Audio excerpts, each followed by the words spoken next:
comes down to the opening pick for Gambit. Try to see if they can squeeze in an opportunity. Aerial has a chance of just dropping down into CT, going quite aggressive. Another cat take into a short execution for HAVU. 40 seconds. Shiro's watching with the AWP.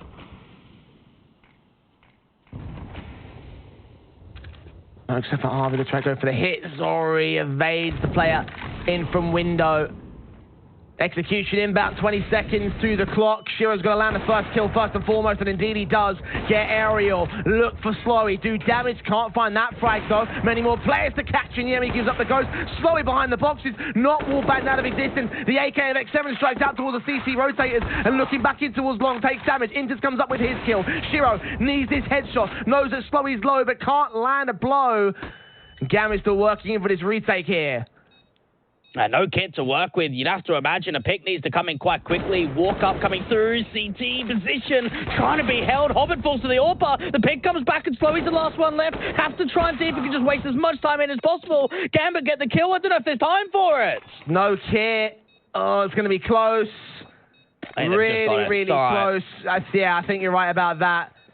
It does go down to the last few ticks, but it will come through for Gambit. 15-10. Map point on Dust 2 at last. Yeah, HAVU just not quite holding off for long enough. And you know what really sort of frustrates me in that round, Jay, is that they use so much early util. Where are the flashes? They don't have any. Yes, they get the one smoke down for the cross to try and get them in. If you're going for a short take into the A side and you don't have flashes, that AWP is going to rip you to shreds.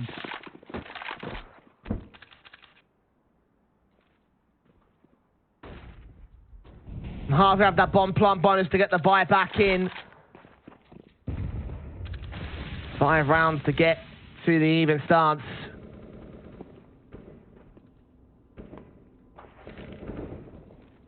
AWP in for Zori will lean up towards the mid control, hunting for a kill or two somewhere in through this mid doors. It's so slow again, so carefully considered from HAVU, knowing one mistake could be their last. It's pretty crazy to think about. Both teams really haven't fought for short on their CT side at all. They've just allowed the T's to get free range of it. Axel jump spotting out to that long position, sees the first player, could get caught off by Slowy. Missing against him, and 4 doesn't catch the kill. It's a little bit better for the AK. AWP in, Shiro trying to hunt onto Zori. Got one teammate back at card to deal with that long presence. Here's those footsteps, sees that jump facer, but can't land the blind shot. Instead, is return damage from the AK, continuing to make some noise. The backstabbing up lower tunnels. Oh my god, you're right about that. Nafani creeping forward. He's going to see Aerial, at least when he gets Zori is back. No! Under the mid doors. Neither player sees each other. Nafani can come up good with Hobbit trading onto one. It leaves a 3-on-3. Oh, and they lose the pick out from long. Now they have to commit to the B side. They can't go back out to A. Inter's here in CT, and Shiro there to back him up. What a backstab play that was. The information gathered. Yes, it wasn't a lot of kills to come through with that from us. It was the bomb being dropped and the realization of what's happening in that round, Jay. And HAVU just lose it out of the last hurdle. A hell of a comeback on that T side, but not enough.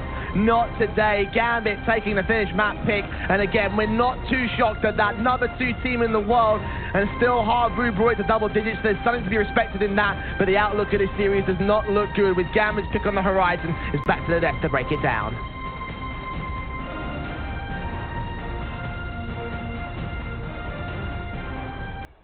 It's Dust 2 not going to the way of HAVU after almost bringing it to the distance.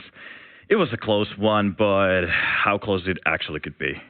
Yeah, I mean, it was relatively close. I kind of feel like HAVU lost at that in the first half. They needed more than 5 on the CT side. The balance of this map has drastically changed since the latest update. And to me, like, the big key issue, like, a couple of things. First of all, HAVU not able to string rounds together. Always a massive issue when you're a CT side. But also, it took them a little bit too long for them to become a little bit more pushy, aggressive, making plays, things that this map new layout or the changes in middle enable a CT side to do. Once we saw Zori taking peaks in middle while Slowy was pushing lower tunnel, for example, things of that matter, is when they managed to grab the last couple of rounds to give them a fighting chance in the map. But yeah, I mean, Gambit just in the end showcasing their, well, not dominance, but just being a bit of a better team. Yeah, Gambit just looks certain throughout all the rounds in this Dust 2, and we really saw the Gambit suffocating style, especially on the T side, just holding angles for a minute, even to the 30-second mark. And we saw a couple of times when the HAVU players just walked into the crosshairs of those sneaky Gambit players. That's just the style they play. It's really hard to play against. But yeah, I agree with Natu. HAVU, towards the tail end of things on their CT side, managed to push to the lower tunnel and make things a little bit more uncomfortable for Gambit, and that's what they probably, in hindsight, should have done a little bit earlier. Yeah, and as we were actually watching the game, there was something that piqued your eyes on round, I think it was 12. Yeah, 12. Yeah, round 12. And can you explain what was the problem there? Well, problem for HAVU, but also Gambit's just a great B hit. We see them faking now short a little bit. They have a player holding on the long tunnel still. X7 with a good kill here, but just a flurry of frags on the Gambit side. It was just an example of Gambit's pretty much flawless execution, how we're just scrambling to get those trades, and in the end, they didn't manage to do that. Yeah, it was like HAVU was always kind of a step behind, where I would have wanted to see them dictate the pace, kind of create a situation for Gambit where they need to be a little bit more cautious, maybe use a little bit more utility, but instead it was Gambit that could be as decisive as we see in that example. Oh, yeah. Yeah, and in this first map, Dust 2, there seemed to be a guy who was actually going just all cannon, just insane plays, insane kills. It seemed to be Shiro. He was doing a good job on the server. Yeah, I mean, we've seen more insane performances from Shiro, for sure. I think our standard for this guy is insanely high at this point, to be honest with you. But yeah, he can do it all when it comes to that AWP. I mean, combat hopping like we see there. Fast flicks, holding angles, getting pressured. If you're not flashing him off, he's going to more often than not connect the shots time and time again, and keeping the numbers in his team's favor. Yeah, and keeping the AWP alive. We see only 12 deaths. That is the Shiro. We know he dies very, very little in this game. And I thought we saw a couple of unconventional plays even from Shiro, where he tried to make maybe more things happen than he would against maybe some of the higher tier opposition that he has been facing throughout all these years. So maybe giving a little bit of disrespect to HAVU, just trying what he can get away with. And with that skill, he can get away with almost anything. Yeah, and even though HAVU lost the map, there is a player that we should take a little bit of a peek interest into, and it seemed to be Zore. Okay, well, he was great too. My kind of player was X7, who had thought about a lot in this series. I thought he made a lot of great plays happen. But yeah, Zore, sure, broke the 20 kill mark alongside with X7. A couple of decisive moments with the AWP. That's what we like to see. In the end, not quite enough though. Yeah, for sure. I definitely would highlight X7 as well, second on that thought. So just kind of, managing the shots that he needed to hit when he had the opportunity. Maybe I would like to see him be a little bit more proactive.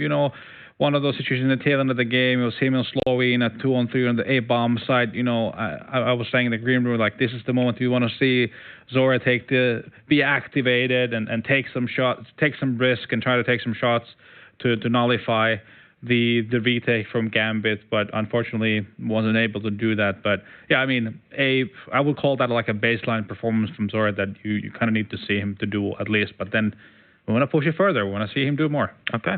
And as we were talking about a little bit about HAVU CT side, maybe we didn't get enough.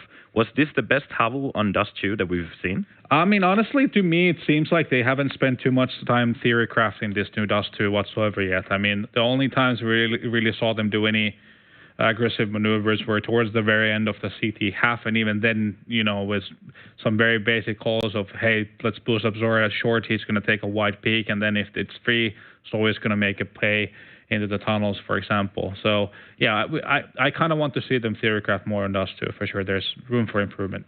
Okay, as map number 1 gets played off and we are getting ready for the next map, we are going to the commercial. After that, we're coming back to the desk to discuss a little bit about the next map. Mirage.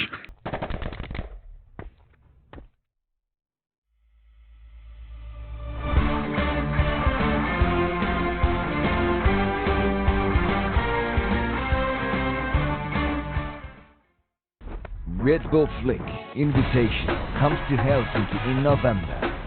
Amateurs challenges the top names in Counter-Strike like Alex B and Bob,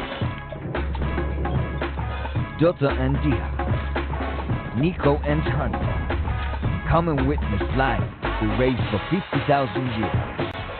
Get your tickets now at redbull.fi/Flick. As we are heading into Mirage, which is Gambit's pick, we have to sing a little bit of a swan song for HAVU. Is this going to be ended on this current map? Very likely, very likely. We hope it's not. We want to see a 3-mapper here, I feel like, but crazier things have happened. So HAVU definitely always has a chance. But when you look at this map from a Gambit perspective, it's a scary team to face on the map. One scoreline that really pops into my eye when you look at the recent history from Gambit is 16-0ing with a 15-0 T-side against Entropic just recently. So yeah, this is a good map for Gambit. So it's going to be a battle for HAVU to get into Dust 3. All right. Yeah, what HAVU could maybe find some confidence is their last head-to-head against Gambit, where they actually managed to win this map. Half a year ago, it was also Gambit's map pick. Then it was an 11-4 CT half from HAVU with Zore going absolutely mental. So something like that may be on the table. They need a hero performance at least from one of their players, preferably 2 or 3. Pretty much all the stars have to align here on Mirage for HAVU to take this, because I think Gambit has basically just improved from that April matchup, while HAVU has kind of stagnated. Yeah, and you were kind of alluding, or actually both of you were kind of alluding to the Dust 2 game from HAVU's side that maybe they're not doing the best decisions. There are a few jittery moments here and there. We kind of threw the choke. Sometimes when you unplug the keyboard, you might even win around by that. Will we see situations like that on Mirage? Should they take some kind of a mental lecture from Dust 2? I think what we were criticizing, at least I was criticizing HAVU for, was the lack of initiative, lack of making plays, and trying to slow down the pace for Gambit to pressure them into a situation where they have to respect HAVU as a CT side. And that's kind of what you want to see on a map like Mirage. There's always going to be a lot of fighting going on in middle, and if you do that right as a CT, you can make things really uncomfortable for the T side. We know the Ts have come up, and a lot of teams have come up with some great variations and timings and ways of fighting mid and finding the right timings, but there's definitely ways to play against that. And if HAVU starts winning a couple times that early fight in mid, for example, that can change the approach for Gambit quite soon. But considering how strong of a team Gambit is on the map, it's still going to be hard for HAVU to dictate it. Okay, and as we see the numbers on the screen at the moment, this doesn't really ooze confidence. Yeah, just looking at the raw numbers, no. Gambit starting on the T side probably, and we already saw in Dust 2 the style of play they bring into the match. They just wait for their opponent's mistakes, just walk around the map. A lot of the time they just cut the noise, and that's where you might get a little jittery. You want to find out what's going on, where are they walking around, and those are the times you cannot walk into the crosshairs of Gambit, at least not as a lone soldier. You need to group up, maybe take map control, fight for that A ramp, get something going on, because if you let Gambit dictate the terms on Mirage, that's where you're definitely gonna go down. So if I got this correct, what we're going to need from HAVU's side is just amazing firepower and amazing plays. Is this correct? Well, if you're simple enough, that's the way to go. That's the way to win. If you go a little bit more into the detail side of things, I feel like they need, when you play against a team like Gambit, you tactically need to be a step ahead, because they have a lot of raw firepower. They have the fundamentals of Counter-Strike down. They play well together. They do the basics really, really well. So you need to be good tactically in a game of Counter-Strike to beat them, unless they're having a massive off day. Yeah, that's pretty much it. And decisiveness is probably the one key word I would underline for HAVU. Just trust your decisions and don't second guess yourself here. Okay, and another question I have is that could nerves play a factor here? Yeah, for the side of HAVU, if it gets close, I suppose so. But they've been through a grinder or two in the with this lineup already quite a few times, so I'm not really sure if they're going to get nervous, to be honest. But, I mean, if it does get close, if they're about to clinch the map, for example, that's when they might kick in. Okay. Yeah, I concur pretty much, and just probably the mental state that HAVU is coming into this match with. You're playing the number 2 team. Nobody's expecting you to win. Nobody's probably even expecting this to go to 3 maps. So that's what helps a lot of players. Just playing as the underdog, you can even lose, and people aren't gonna like be too mad. They're gonna be like, okay, you just played Gambit. Like, what do you expect? So no pressure. Okay, as the underdog story is still alive, I am going to throw it to our casters because we have a Mirage and somebody calls it Dust 3. Dwayne and Jay, take it away. I feel like Dust 3 is a fair assessment of Mirage, to be honest here. It's a very similar map and definitely one that you can expect Gambit to replicate results on compared to that Dust 2. Now, the one caveat in this map is the fact that when these two teams played in the Pinnacle Cup 6 months ago, HAVU were able to take that Mirage map. I don't think it's going to be a similar result because, as Robbie mentioned on the desk, Gambit have made a lot of progress in that time. HAVU have kind of regressed and then progressed back to where they were before. So I'm not 100% certain that this is going to be a 3-map affair anymore. Well, you have a look at Gambit. This entire year, they've won Mirage 26 times. They've lost it 7. One of those times was to HAVU. Another one was Spirit, Na'Vi a couple of times, G2 and Heroic. So you start putting that all into the equation. VP in an overtime loss as well. We're talking about high-end, top 10, even top 5 teams in that conversation, not the likes of HAVU. It may have happened once before. I don't think it's going to happen again. Yeah, that is more of the outlier result by comparison to all of the other teams that you mentioned before. So to me, I look at that and I think that you're probably right on that particular assessment. I especially with the way that Gambit played on their T side, I know that they're going to get a T side start in this second map as well. So I see this whole map up and I think to myself that this is probably going to end up being Gambit probably stomping their way through that first half, setting themselves up for the victory in the second, just closing it out whenever they're ready to do so. It just kind of sucks for HAVU. As they mentioned before, though, no shame in doing what they've done so far. So the close map 1 could still make it a close map 2. I think that's pretty decent against number 2 in the world. Yeah, you have to think that. Maybe you think that after the game, though. Do you know what I mean? Like, you're still going to go into the second map and try and think to yourself, if you can hype yourself up and say, we can win this, we can bring this back, then that's always that extra push to trying to get it over the line. And then probably when the match is over, you can then reflect on it and say, okay, like we were facing Gambit. Was it realistic that we were going to get a win? Probably not. Probably not, indeed. And, I think that for HAVU, it's just one of those things where whether they approach it from before the match or after the match, like playing without pressure and playing with confidence, like I mentioned before, it just seems like it's the most sort of like appropriate way to approach this. And definitely got to look into this one saying, let's see what we can do. Rather than focusing on the idea that, then probably won't be able to get the win. Obviously, we'll be looking at that and then saying that's going to be the case. If they can just come in with this one saying, look, it's Gambit, play without pressure, see what we can do. And if we can do well, then we do well. Yeah, I'd like to see Zori get pushed more into aggressive zones because, honestly, he was quite impactful. It just felt as if he was so patient in a lot of those rounds. He was just so slow to really get going. We weren't seeing the hyper-impactful plays. Knowing you've lost your map pick, you're going into Mirage, you're going to have to show something, aren't you? You're going to have to give some magic because if you just play the standard style you do every other game, there is no way you're going to beat Gambit on Mirage. You have to bring that X factor and maybe just getting a little looser, bit more freedom, allowing yourself to go for those risky plays that maybe you wouldn't in the past. It could be the way forward.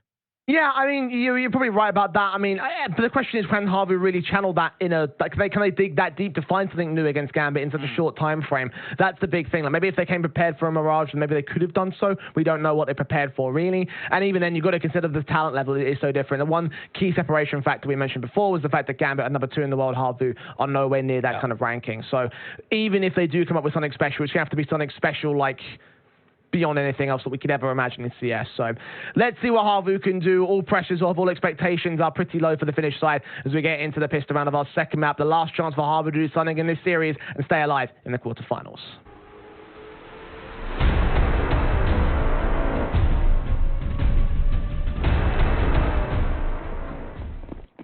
Come on, HAVU. Let's see what you've got. Finns are watching. The rest of Europe is watching to see what Europe can do up against CIS. Gambit on this T side looking to go stock standard. They've got a flash and a smoke to just go out for an Xe. Everyone in from ramp or that palace position to dive out.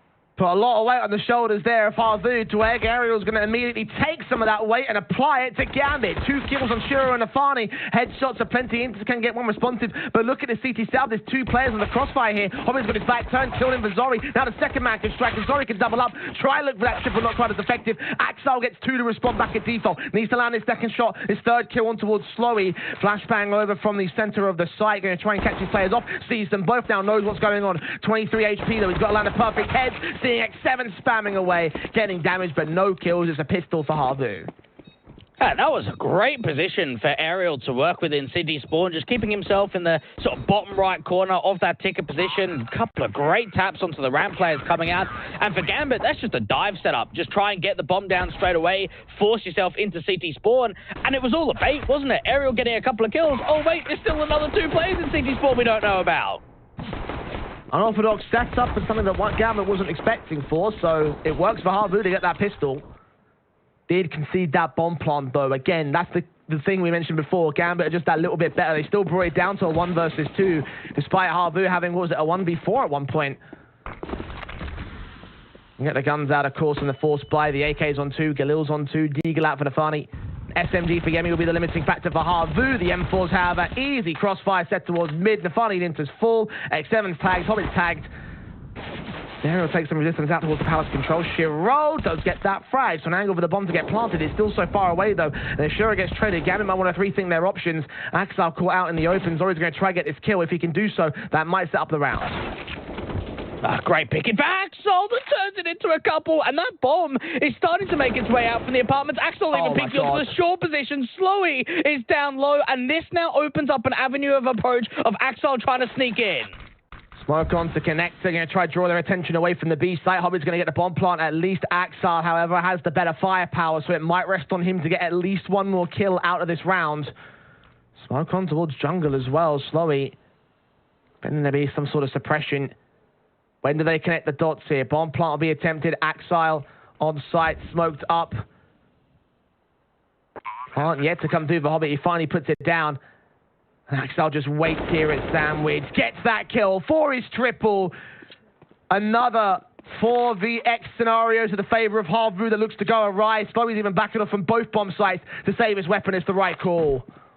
That is a class act. That was something miraculous to come in from Axel. And that's the only way that that round gets won. They get absolutely punished. They miss an awful window smoke that just does not land at all. And how does that happen? Seriously, bringing back a 2v4, individual fights being won, and Axel just doing so much damage in that round.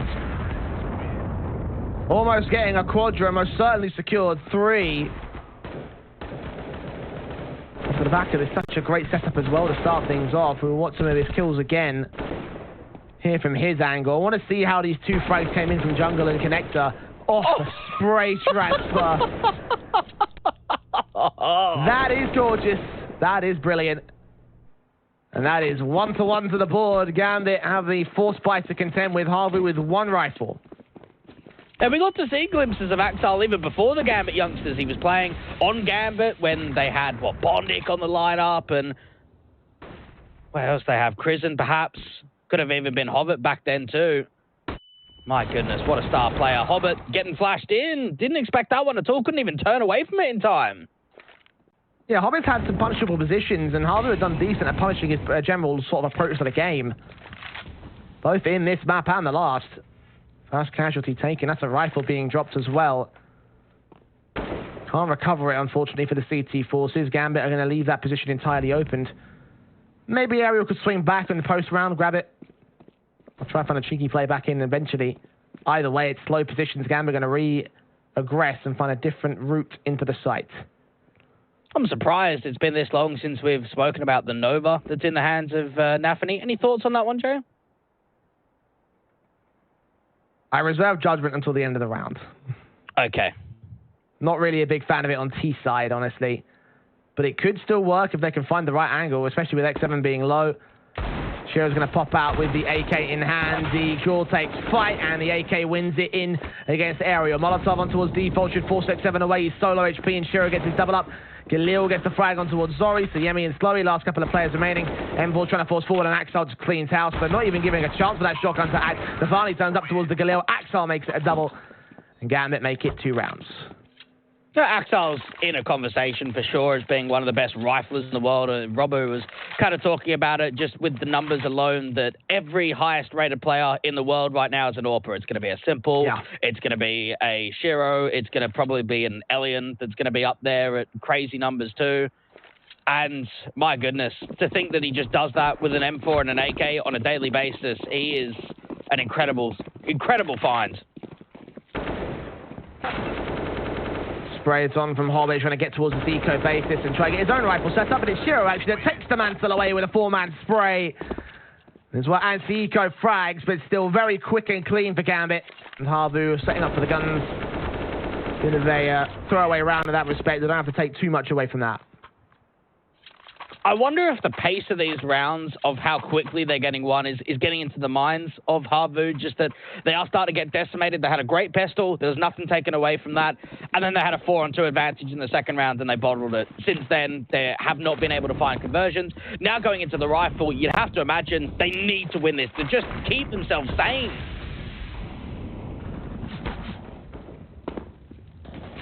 Gambit. Position tell with AK in for Hobbit, captures X7 and kicks things off on the right foot. Molotov's back over towards truck. Yemi sees several, but doesn't get a chance to catch them off. Enters with his kills. Slowey does find Axel before the smoke blooms out towards the window. With him down at 15 HP and the man advantage is still sitting to the favour of Gambit. HAVU thinking about a safe call here. You'd have to think 9 times out of 10, normally, with some of the other teams that made their way through from main Swiss, that position just doesn't get checked on that balcony entrance. And that's what is another factor that Gambit bring on their entire setups, is the awareness, just pre-aiming everything. And even when they go for the B exec with the opening kill, they're still clearing the angles that a player might play once a half. And for Yemi, he's thinking to himself, right, going to get one before getting traded. He can't even find a pick.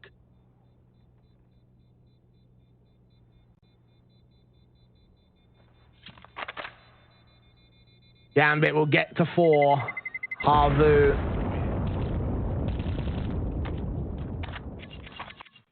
Say those M4s, of course, to bolster up a decent buy here in the next round. They probably drop some rifles, get some SMGs forced together. Lacking in loss bonus by a tiny amount. Next round will be max. So he knocked back a peg by the back of that pistol victory. So it's having long-term ramifications for HAVU's economy state. And they're not even going to buy around, actually. They're just going with a couple of Deagles. No Kevlar for X7 and the Emmy. I respect it. He's a slightly better buy in this one. HAVU still have a few weapons to work with, and they'll put them to decent effect again. Nafani caught out towards the mid-control, and a lot of aggression comes in from HAVU. It's probably them just being realistic and saying the only chance we really have of stealing a round away is if we get everything out. We get that AWP forward, we give all the util. Don't just force it up for the sake of it. Yemi still aggressive with that Deagle. Nice shot to Shiro, opening man advantage. I sure didn't see that one coming. Very accurate headshot. Hobbit, similar situation to that towards the ramp control. X7 going to get caught. Zori naded Molotov out towards Sandwich, hoping he can see somebody else. Nobody's there. Flashes in. Zori can't find any way back into the site itself. Gambit have suppressed with passiveness, and they've drawn all attention towards the A site. Meanwhile, Gambit are acting towards the apartments. Nafani's going to lead the charge. The bomb's going to go down from Axile. This is what's so annoying to face against these CIS teams, is they're so slow on T side that once they're able to have some gunfights and use some utility, you could just get over-rotated so easily. And for HAVU, Zori's coming back into B. It's too late, though.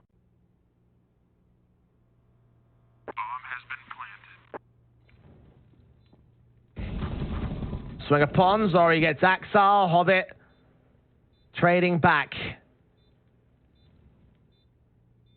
3-on-3 scenario, still trying to find access to the site for HAVU, and Nafani so close towards that doorway. Zori's looking on towards the apartment. It's Hobbit that gets the Emmy next instead. Continues to bear down upon Slowey's position, and the kills come in simultaneously for the T-side players. Hobbit with a quadra, recovering from all the times he's gone down in this series. 3 players alive for Gambit. Relatively expensive for HAVU, but with the economy being where it is for the T's, I don't think it will matter too much. The guns should come back out in full force for the CT side. Yeah, definitely the hardest bait we've seen from Gambit so far. to just see the bomb going down, and then Nafany, that's aggressive on that market corner, just decides not to swing on the contact. Maybe knowing he's low HP and thinks if I do swing, there might be a way he transfers, so instead, I'll just let him take the kill, and I'm not going to fight.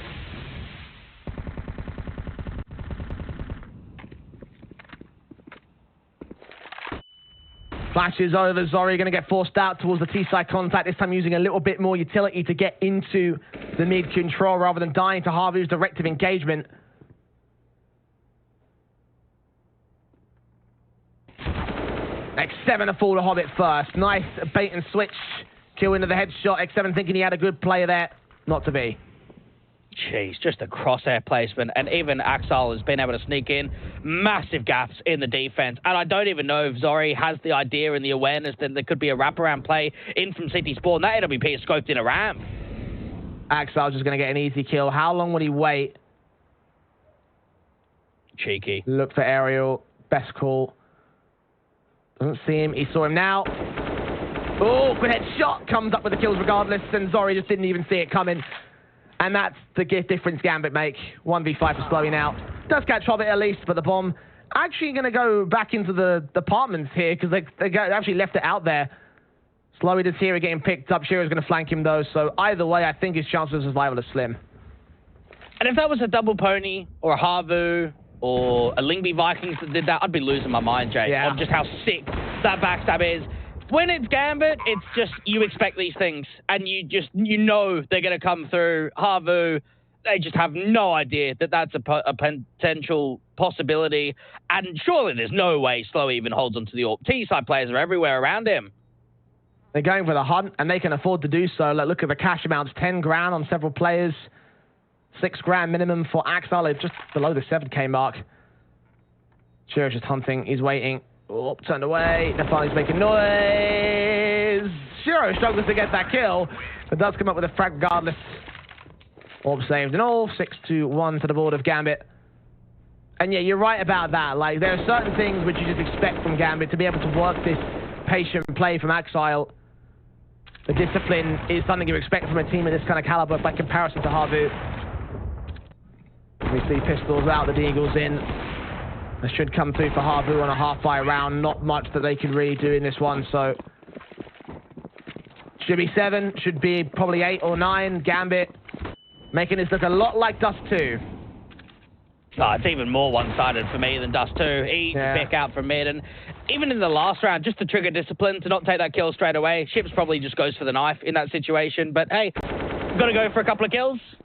Nafany peeking out to Zori, and we're just seeing dry peaks, aren't we, for the CT side that's getting picked apart. This is just looking too easy for Gambit. It's like they're not even putting up a fight.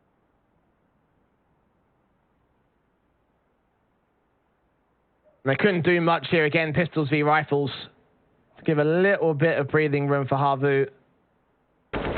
Straight from Nafani, does get caught off by Slowey. There's a little bit of resistance there. Yeah, I mean, this is for Axile as well. A bit premature with the shoulder bait. Still trying to bait him in, trying to get a bit more aggressive. Slowey does see Hobbit.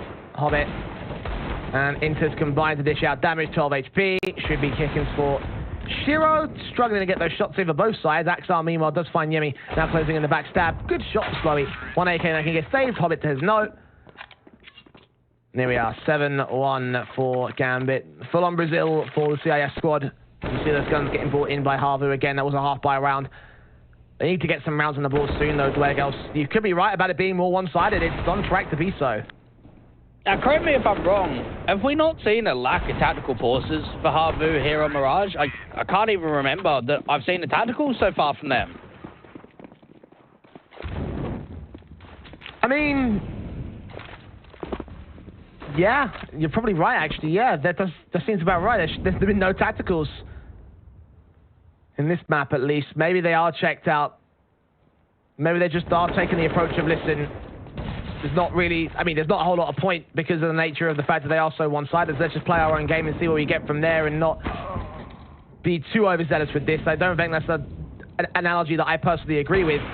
You can just see with the way these rounds are going, Gambit are just so unstoppable. And I don't know if HAVU even have an idea as to how to break it. Well, they've got the B site open. Axel, with this walkout again, has been able to completely clear the site. They've left a lurk in top con that can just wait for the sound cues, cut off the rotations. Nafny just slowing it down, bring that bomb from T-spawn all the way in. Even the B player of Axel's aggressed out to market. Smoke to support it, get up towards that cashier position. Bomb will go down, of course. No resistance from HAVU here on the B site. You mentioned it was open, so you can even plant open for Hobbit. And HAVU is so far away, not even bothering with this retake. A safe call involved. And I see where they come from with it because it is 2v3. But at the same time, we're starting to get to this point now where you kind of need to get some rounds here for HAVU. And we're on max loss bonus. And yeah, you won't get by the next round. Yeah. But just to go for the round, just to get something, anything on this board. I'm kind of with you. Just go for it. Just have that intent of if it doesn't happen, it doesn't happen. We're down 1-7. We might as well try our luck. This is probably the best chance we've had in a while. I guess that they know they don't have a kit. They got a lucky util, and already they heard the smoke going down deep market. So the retake was going to be tough. 8 coming into Gambit. It is tough here for HAVU. And it was expected in the series that if there was any damage that was realistically going to be done by HAVU, it had to be map 1, because there was no chance it was going to happen on Mirage.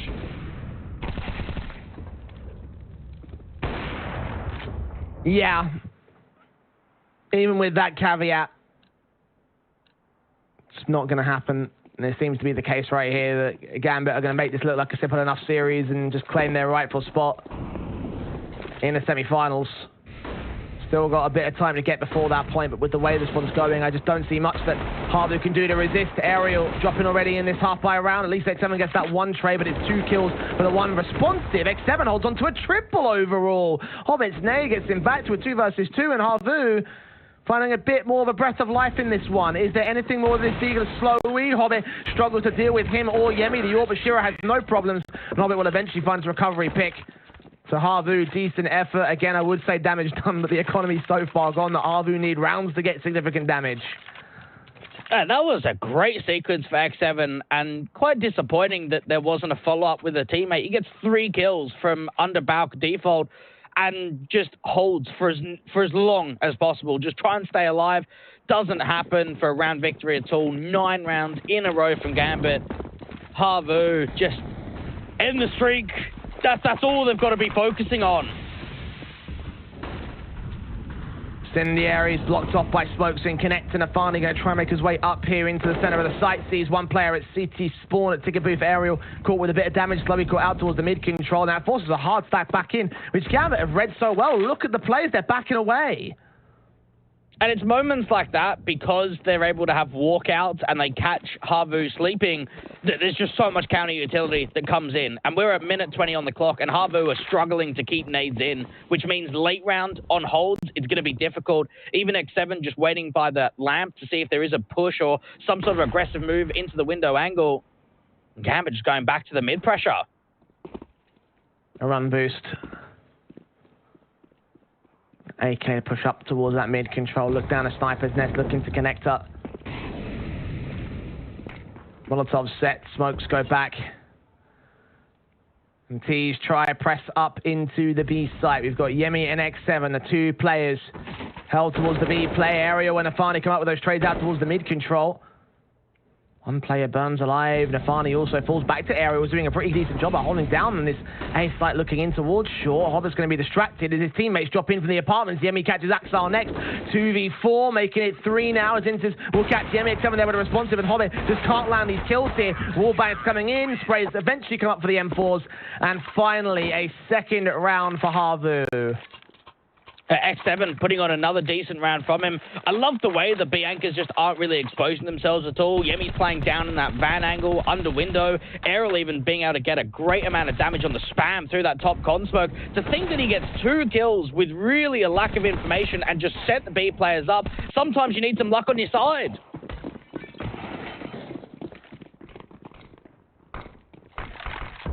There you go, something going right. Orb in, Zolri sees one. In here off to the right-hand side with the flashbangs over towards that mid position. Boost up, look down. See nothing left in this round, no contact for Gambit.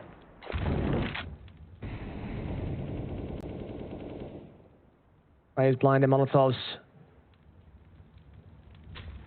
Pressure involved, but still so carefully placed here. HAVU seeing nothing. Gambit are not moving. Yeah, Zori's in a angle that's quite in the open. Don't really see AWPers being posted up here every so often. Try and see if they can catch a T-side player sleeping off guard. Looking in for a bench peek. Hobbit could catch off that first player as Slowy. A lot of damage being done. No trade comes back in.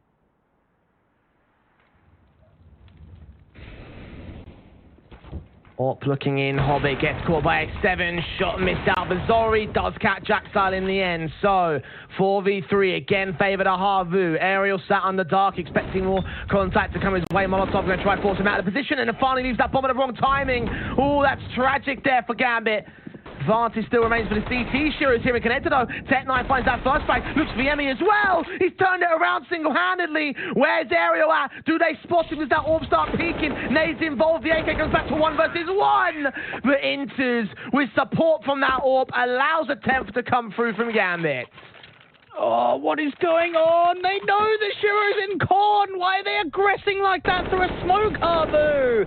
They know better. They know that HAVU got the pick, and X7's getting the information. Zori knows that there's another player that gets into that composition. And Aerial, yeah, I guess they want to try and back him up. They know that Shiro's in there, and they rush it. They just bottle it completely. Gambit, they should not have won that round. Yeah, that is gonna suck. Really suck there for HAVU. They had such a great advantage, and a follow-up to their second round would have been amazing. They get themselves back in, much like how they did over in Dust 2. Maybe we could have gotten better than 10-5. As it stands, 10-5 is their best end of the half. And with the man going down, with a Deagle in play, with X7 also falling, that does not seem likely. And now just a couple of picks even coming in. They don't know about Aerial. Missed bottom con smoke. M4, can't even find anything. Gambit, round's done. Yeah, good night. Goodbye. Slow it down. Yemi left in apartments with literally nothing to do. Axel gets that frag. And, I mean, it kind of sucks that we're not seeing as competitive an affair. I realise that there's still a second half to go, and that could be the turnaround point for HAVU, much like it was in the last map. But even then, that still wasn't enough for them to take a map above Gambit. And just the way this is going, I don't even know if Gambit are going to let themselves drop off going into the CT side. Like, it just feels like we're going to be seeing a very similar sort of one-sided affair that we've seen from them on Mirage in the past. Setting towards the A site, the UMP of Aerial trying to get aggressive here. The half buy-in for HAVU, trying to get some more money back for round 15. This will be a 12-2 throwaway, though. Now, HAVU just desperate for anything at this point, hoping for an opening man advantage, which do not come very often, and when they do, it's an instant trade back. A couple of sound cues of players dropping off from that balcony position into ramp, so Aerial's going to be able to calm that over. Lash over. UMP in for Aerial, trying to wrap over the corner, seeing where Inters is. Inters comes up with that pick. Teammates on the walkout, looking back towards the back of the bomb site, taps in past the firebox. Nades in, Zori gets caught by Nafani before the nade even lands towards his position. Slowy, the Eagles set, Shiro comes up with a kill. X7 and Yemi. X7 actually strikes out from Palace, but just missing that first shot, and a quick turnaround just towards him. Gambit, 1-on-5 for their favour. Yemi stands alone, as he has done many times over the course of this map and this series. Does get Nafani at least, that's a good shot. Any more? Shiro to fall as well. Taking no damage for this. But caught out towards that short position. Axel's going to tag him up. Yemi will just take face. Try to look for the man. Pixels away from seeing the information. And now Hobbit's going to adjust towards that position. And Yemi gets no more than a double. For some of the viewers at home, Jay, it's probably quite difficult to get a gauge watching a Tier 1 team versus a Tier 1 team and a Tier 2 team versus a Tier 2 team and sort of realise the difference. The only time you really get to see how much distance has to be caught up by some of these Tier 2 teams to be comparable in the skill set is when they face off against one another. And we're seeing it here on Mirage. HAVU, they've looked okay on Mirage in the past. It's definitely not their best map in the pool. Right here, they're just getting absolutely destroyed, aren't they? We did look at this map, expecting that to be the case here for Gambit. HAVU showing up some resistance at certain points. Damage being done to Axel and Shiro in this particular round leaves a HP advantage for them. Be a little bit more than that. X7 does come up with a kill. That's a decent start. Yeah, X7 has been the main man for HAVU. Even if they've only won 2 rounds of Mirage, he's been getting some impact frags. He's been trying to open up advantages. And for Gambit, they're just going to go back out to this ramp position. They will have to clear out ramp with a flash because there's an aggressive sightline in for Zori. Oh, great adjustment for Zori in aerial. Coming in against the likes of Hobbit, Orc back in, trying to look for Inters next up. Sprays through the AKs, not landing anything here. Blinded by that smoke, the boost up for Shiro gets his man, and now it rests on aerial as a slight defender. Rotations are coming in a little bit slow from X7 in particular, suspecting there might be players still towards that mid-control, but now got to focus on a slight defense. It all comes down to this underbout member. Aerial has to be able to get a 1-for-1 kill. Gonna get flashed in, not gonna swing with it. Molotov's in, Axel finds the wallbang headshot, and back to a 3v3 we go. And the HAVU to get so close in the last round of the half. Losing out like this is not what they want to be here. 20 seconds, swing up, Inters, gets his kill. 2-on-2, CT's on, rotate, X7 and Yemi now spotted on the line-up spray. Not quite coming good for Shiro, they drop that bomb. 13 seconds, the flashbangs turn away from, smoke back down to buy some cover. Inters can go for a plant. A bit open, forces out those sprays. Nades back in, X7's going to get caught. 5 seconds, bomb plant's got to be secured now. Yemi knows it, he's coming in real quick. Inters going to try and force him out, but Yemi just waits patient. Well done from him to secure a third, a consolation prize for HAVU. That was a sick 1v1 for Yemi. The youngster really showing up against a world-class team. And he faked them, didn't he? They thought, okay, 5 seconds left, we can get this bomb down. Oh, he's running us towards CT, and he fakes them with the sound cue. He hides back in behind that smoke. He played that like a veteran. And the halftime hero still goes to Axile here. He's put in the hard yards in this matchup. One of 2 players that have stood out the most here for the Gambit side, but just generally an outclassing for this team. Still 12-3 up at the turn of the half going into the CT half. HAVU have got to get a similarly amazing T-side line. If they lose out on this pistol, I think it's done, Dweg. They've got to get off start on the right foot, and then they've got to just carry forward from there.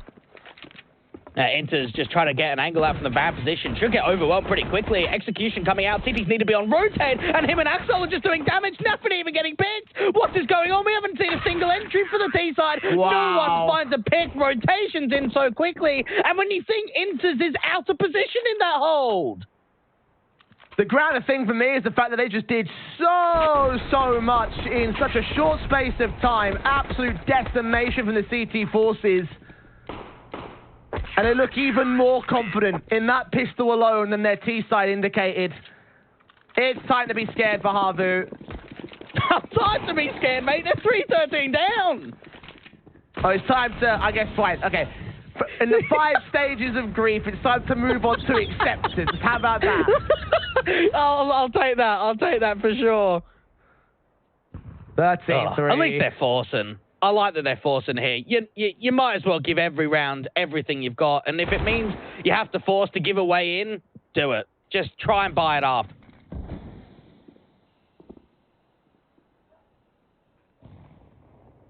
Eagles Tech 9, Kevlar helmet, Zori.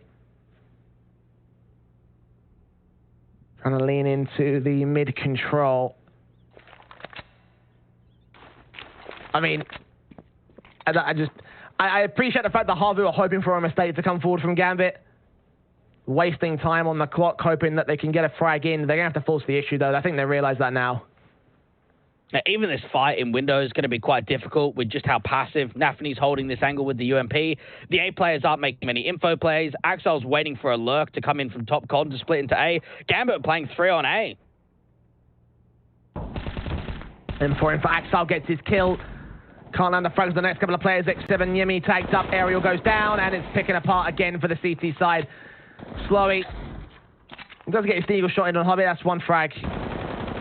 Shiro and Co. Won't let him get no more than that, though. They're all looking down upon his position here from Connector, and otherwise Axel secures the triple. 14 to the board of Gambit.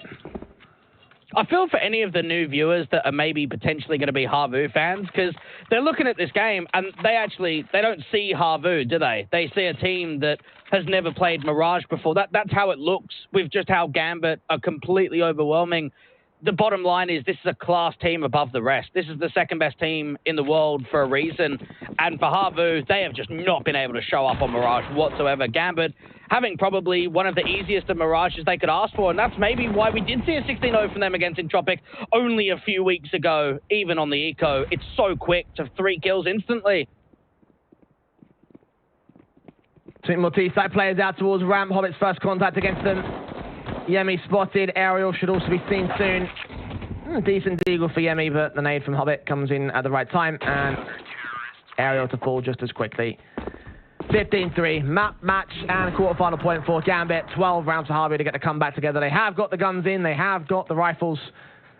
The last Hail Mary into this matchup.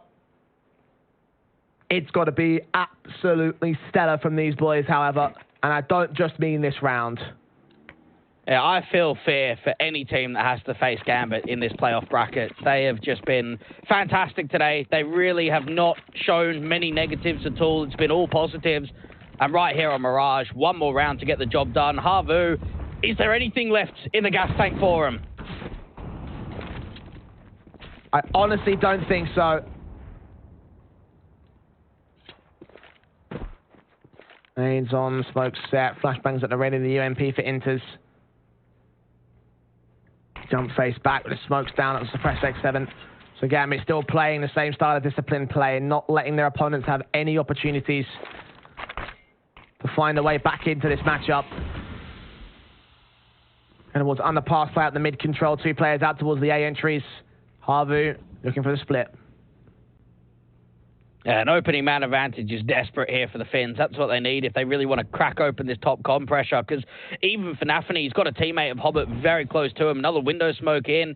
55 seconds left on the clock. HAVU are going to have to start to act for this A split.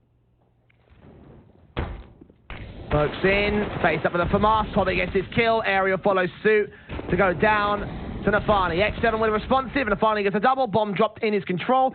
Slowing Yemi trying to act out towards the A side here, but with their teammates falling in mid with the bomb in their possession, it's now going to rest on them to try clutch their way out of this corner. Slowly gets 1 and 2 frags. Edge of smoke against Axel. Nafany now sits back top of the CTO box, and Yemi just can't quite get the frag together. Slowly now, 12 points of health, and a dream and a half, a clutch and a half. A miracle and a half to get back into this game with 15 seconds to keep HAVU alive. Incendiary's burning, the flashbangs coming in, going with the knives. He knows it's over. No point in trying. 16-3. Gambit 2-0 their way into the semis. Easy performance coming through for Gambit today, and for HAVU, they tried everything they can. They started things off fantastically with that pistol round, and then everything after that just didn't happen. Gambit were just a stretch above, and my goodness, the rifles just did everything in that game for them. And it's not surprising to see things go down like this for Gambit. Heavy favourites in this matchup, heavy favourites in this tournament in general, and HAVU have nothing to be ashamed about, even if they did get 16-3'd. But their map pick, it was decent, their run has been decent, but it's Gambit that triumph and move forward to the semi-finals.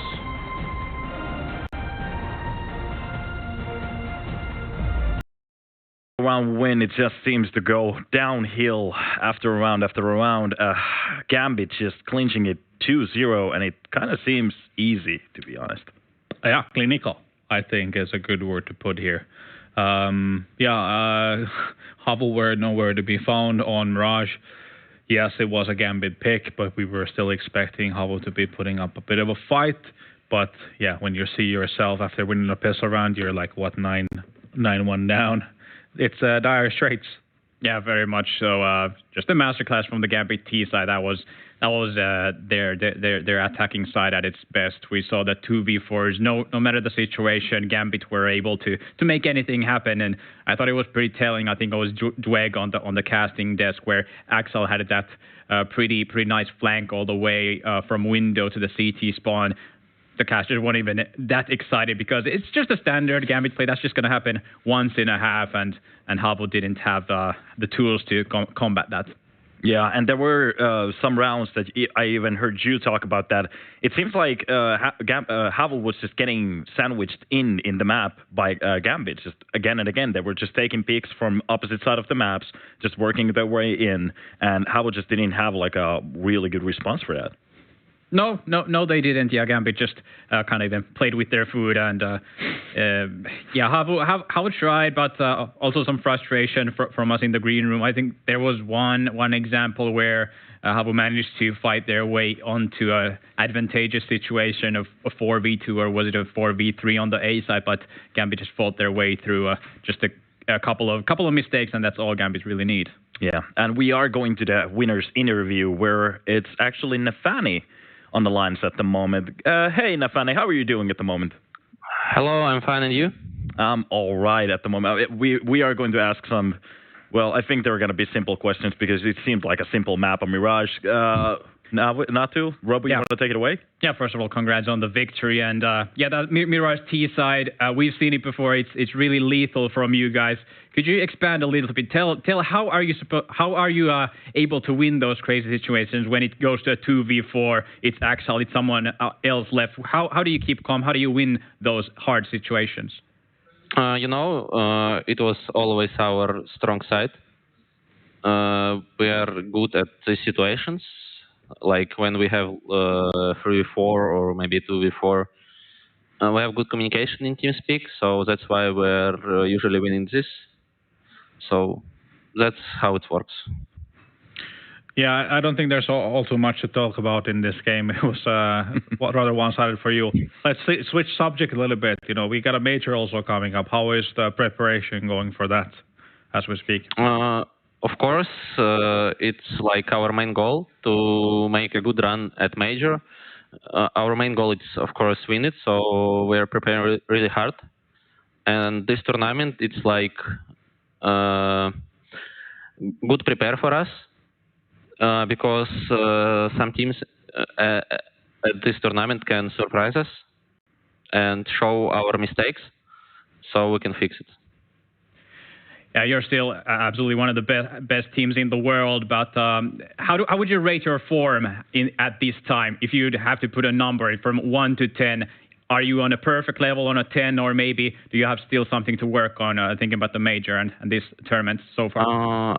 I will say that after RMR tournament, we're feeling really confident. I will say maybe 9. So we have good form right now. But everything can change at once. So I guess we will be good, I will say. Nice. All right, and I still have a final question. As the other invited teams are big, Fnatic, and ENCE, are there any teams in particular that you want to take like a warm-up match before the majors? I can say that we want to play some warm-up matches